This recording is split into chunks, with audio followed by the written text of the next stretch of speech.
Ողջույն, եթերում մի վնասիրն է լավագույն հաղորդում բոլորն անց համար, ովքեր իսկապես ուզում են լինել առողջ եւ իհարկե պահպանել այդ առողջությունը։ Այսօր մենք խոսում ենք գլխուղեղը սնուցող անոթների աթերոսկլերոտիկ փոփոխությունների մասին։ Շատ հետաքրքիր թեմա, շատ հետաքրքիր հյուրեր։ Իմ առաջին հյուրը օքսիգեն բժշկական կենտրոնի նյարդաբան թերապևտ Լիաննա Սարգսյանն է։ Դիմավորենք։ Ողջույն բժշկուհի, համեցեք, հենց սկզբից ուզում եմ անդրադառնանք մեր հիմնական հարցին,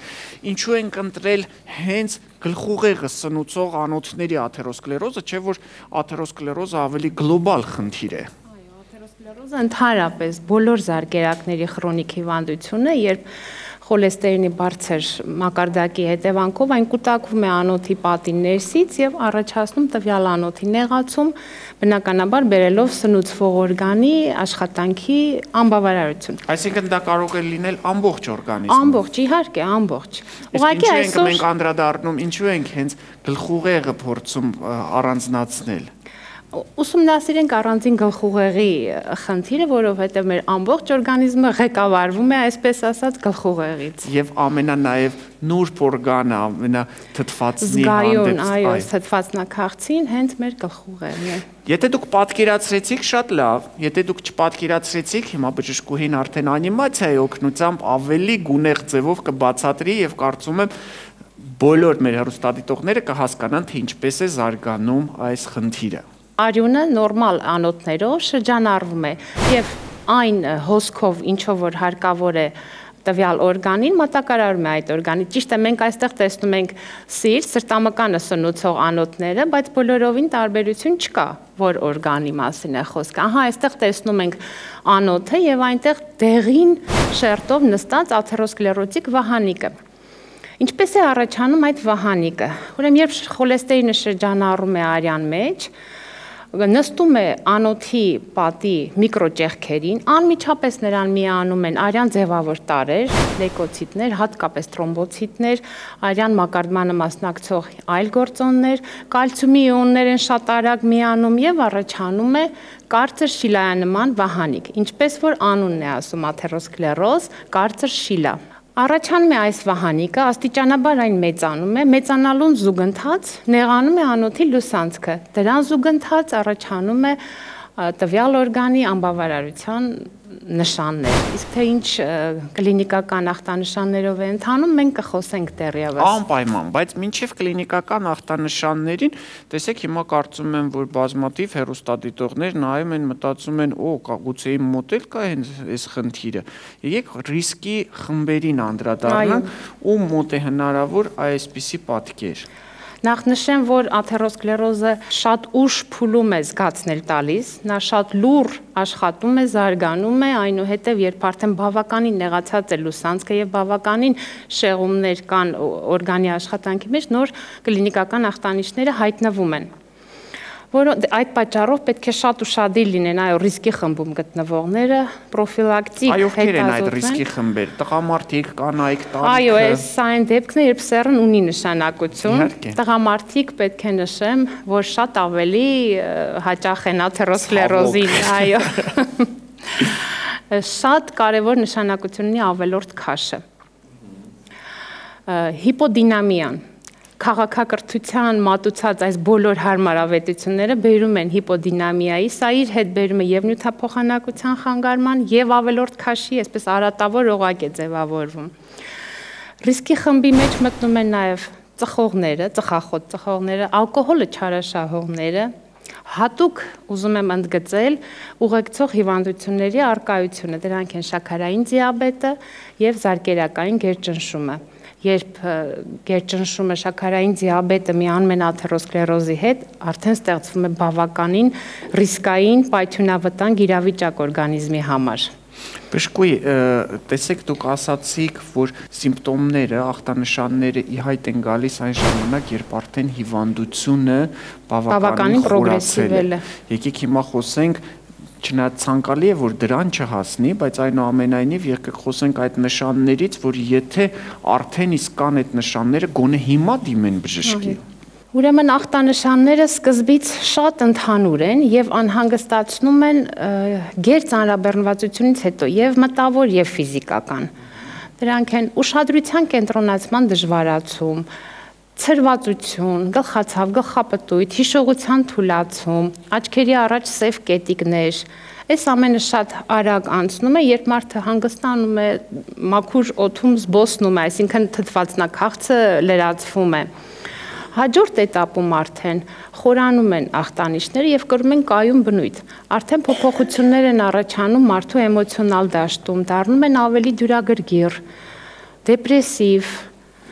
քնի խանգարումներ են առաջանում։ Տվյալ մարդիկ շատ դժվար են քուն մտնում, քնելուց շատ մակերեսային են քնում, քունը ընդհատվում է սարսափազդու կամ անհանգստացնող երազներով, քնկոտ, ջարդված, այո, ամբողջ օրը լինում են քնկոտ, գիշերը գալիս է, էլի չեն քնում։ Ուզում եմ հիշողության թուլացման մասին խոսենք, ուրեմն քան այս մարդիկ, չնայած որ վաղ անցյալի ուշ իրենց կյանքի էտապի շրջանի դեպքերը շատ լավ հիշում են, բայց ընթացիկ դեպքերը շատ արագ մոռանում են։ Շատ հետաքրքիր է։ Այո։ Այսինքն ավելի հետ։ Ավելի հետ, մանկություն, պատանեկություն շատ մանրակրկտորեն ամեն ինչ հիշում են, բայց երեկվա, այո, իրենց գործողությունները, գնացը, կերածը չեն հիշում։ Սա եւս մի հետաքրքիր ախտանշան է։ Գիտեք, այնուամենայնիվ ախտանշանները դուք որ նշում եք, դրանք լայն սպեկտր են, հա, տարբեր այլ հիվանդությունների դեպքում նույնպես կարող են լինել։ Այնուամենայնիվ ես կարծում եմ, որ մեզ պետք են ավելի նեղ, ավելի կոնկրետ ախտանշաններ կամ հետազոտության մեթոդներ, որպեսզի մենք կարողանանք տարբերակել։ Սա կնշեմ, բայց ուզում եմ նաև նշել, որ սրվում են մարդկանց բնավորության գծերը, շատ ակցենտավորվում են։ Դրական թե բացասական գծերը։ Բացասական ցավոք սրտի, մարդիկ դառնում են ավելի եսասեր, ավելի էգոցենտրիկ, ավելի նեղացկոտ, ավելի կպչուն։ Այդ պատճառով պետք է ըմբռնումով մոտենալ մեր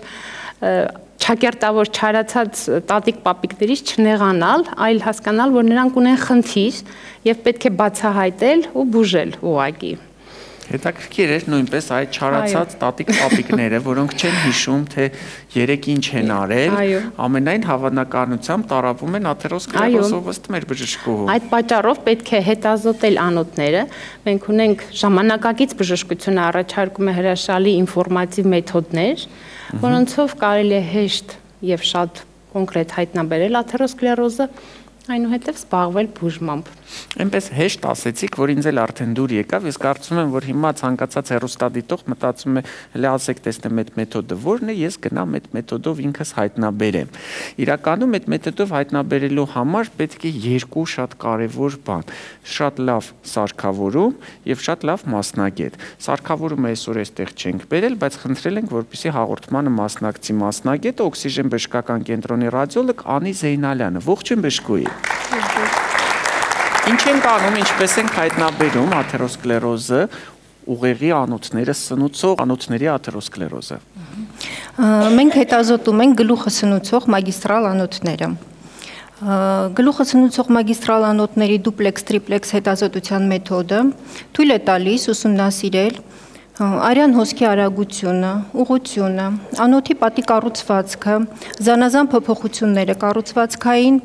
անոթի տրամագիծը եւ նեղացման աստիճանը, որը բերում է արյունամատակարարման խանգարման, հետեւաբար թթվածնային քաղցի։ Սրա պատճառ կարող են հանդիսանալ զանազան երևույթները, մասնավորապես աթերոսկլերոզի զարգացումը։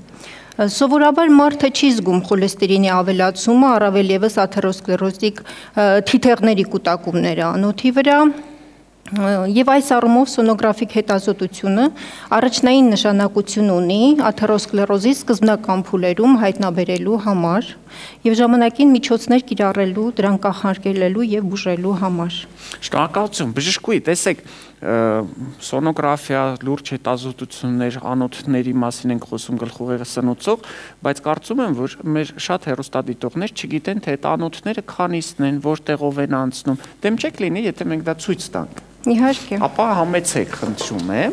եւ այս մուլաժի վրա եկեք փորձենք բացատրել, որ անոթների մասին է խոսքը։ Գլուխը սնուցող անոթներին է պատկանում ընդհանուր քնային զարկերակը, որը ընթանում է պարանոցի դիմացի մասով, վահանաձև գեղձի երկու կողմերով։ Այստեղ վահանաձև աճառի մասում նրանք բաժանվում են ներքին քնային եւ արտաքին քնային զարկերակների,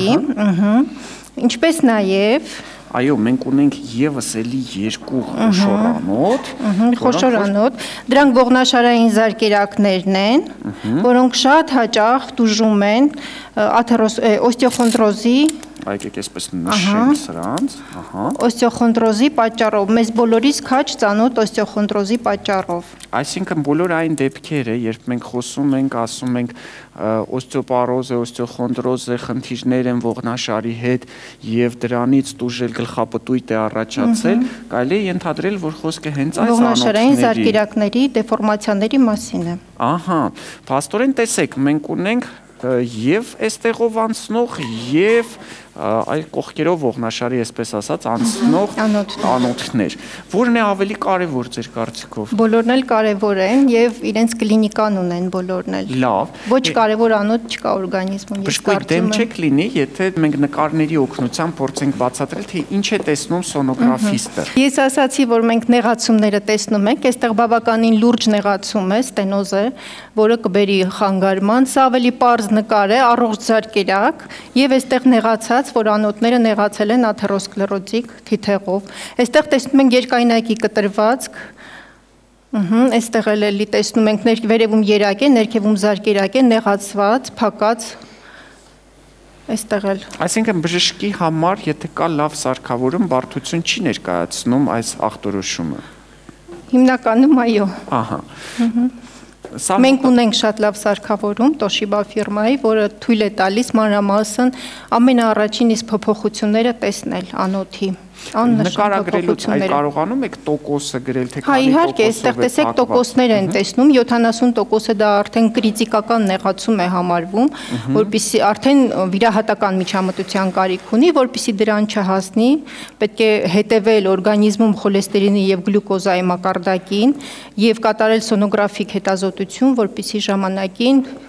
բացահայտել եւ այս վիճակին չհասցնել հիվանդությունը։ Այ 70% դա իհարկե շատ լուրջ թիվ է, անոթը արդեն 70%-ով փակ է եւ ընդամենը 30%-ով բնականաբար ավելի քիչ քանակությամբ թթվածին է անցնում ուղեղի։ Այ լավ սարքավորումներ ունենալու պարագայում կուզենայի հասկանալ, իսկ ինչ մինիմալ ծավալ դուք կարող եք արդեն տեսնել։ Մինիմալ 1-2%, երբ որ դեռ շատ բարակ է այդ թիթեղը, մենք տեսնում ենք։ Մեր ապարատը հնարավորությունը մեզ տալիս է տեսնելու։ Շնորհակալություն։ Բժշկուհի Սարգսյան, եկեք ձեզ անդրադառնամ։ Մենք իհարկե խոսում ենք նաև պրոֆիլակտիկայի մասին, բուժման մասին, բացի նրանից, որ դուք բժշկուհի եք, դուք նաև շատ հաճելի կին եք եւ կարծում եմ նաև շատ լավ տնային տնտեսուհի կլինեք։ Մենք կարող ենք մեր հեռուստադիտողին առաջարկել սննդի միջոցով ինչ որ պրոֆիլակտիկ միջոցներ, եթե նրանք ունեն այն երևույթները, որոնք դուք նշեցիք եւ փորձենք կանխարգելել։ Ես գիտեմ, որ դուք մեծ աղցան եք առաջարկելու պատրաստել, խնդրեմ, որ սննդատեսակներն են օգտակար այն մարդկանց համար, ովքեր գտնվում են ռիսկի խմբում։ Նախասեմ ինչն է վնասակար, որ չի կարելի օգտագործել տրանս ճարպերով հարուստ սնունդ, հագեցած, գերհագեցած ճարպերով սնունդ, այսինքն այն սնունդը, որով այսօր շատ հարուստ են մեր շրջապատը, առօրյան, այս ֆաստ ֆուդերը եւ այլն։ Ֆաստ ֆուդերը։ Երշիկները, չիփսերը, մի խոսքով, միսը, յուղոտ նաեւ։ Լավ, ինչ ուտենք այդ դեպքում։ Խորհուրդ եմ տալիս, այո, շատ օգտագործել թարմ մրգեր եւ բանջարեղեն, բջջանքով հարուստ, հատկապես օրանժ մրգերն են այս դեպքում, նարնջագույն մրգերն են օգտակար, խոլեստերինի մակարդակը իջեցնելու առումով։ Հիմա ես փորձեմ արագ պատրաստել համեղ աղցան եւ հյուրասիրեմ ձեզ։ Համաձայն եմ, բայց այդ ընթացքում ես գիտեմ, այդքան հեշտ չէ միաժամանակ համաղցան պատրաստել, աշխատեք, համաղցան պատրաստել, բժշկության մասին խոսել, առավել եւս այսքան տեսախցիկների արկայության պարագայում, եկեք խոսենք նաեւ բուժման մասին։ Ինչ բուժում ենք առաջարկում, դեղորայք ենք առաջարկում, ապարատային բուժում, ինչի մասին է տվյալ պարագայում խոսքը։ Գիտեք,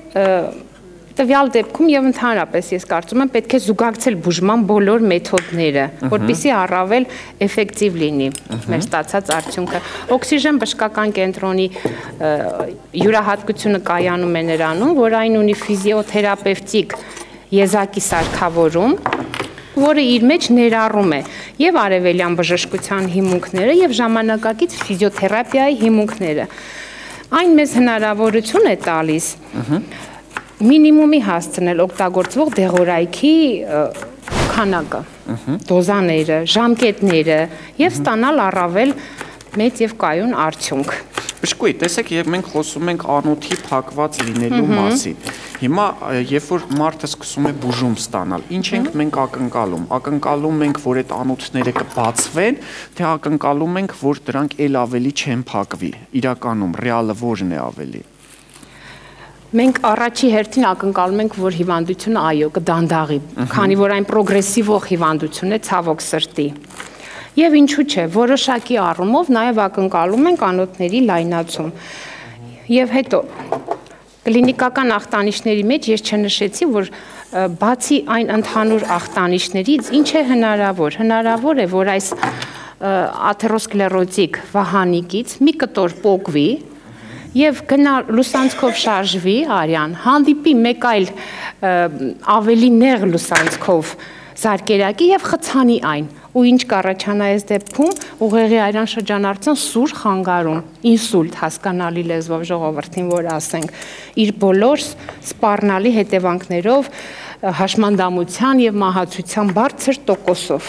Այս հիվանդները պետք է ամբողջ կյանքի ընթացքում բուժում ստանան, թե ինչ որ կուրսեր կարելի անել ժամանակ առ ժամանակ։ Պարբերաբար, ամբողջ կյանքում պետք է բժշկի հետ կապի մեջ լինեն եւ պարբերաբար, այո, խնդիրը կա արդեն։ Եվ պարբերաբար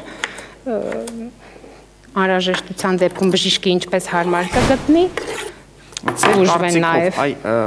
Օրինակի համար 50 անց տղամարդկանց քանի տոկոսն է մոտավորապես տառապում այս հիվանդությամբ։ Գիտեք, այդ տոկոսը շատ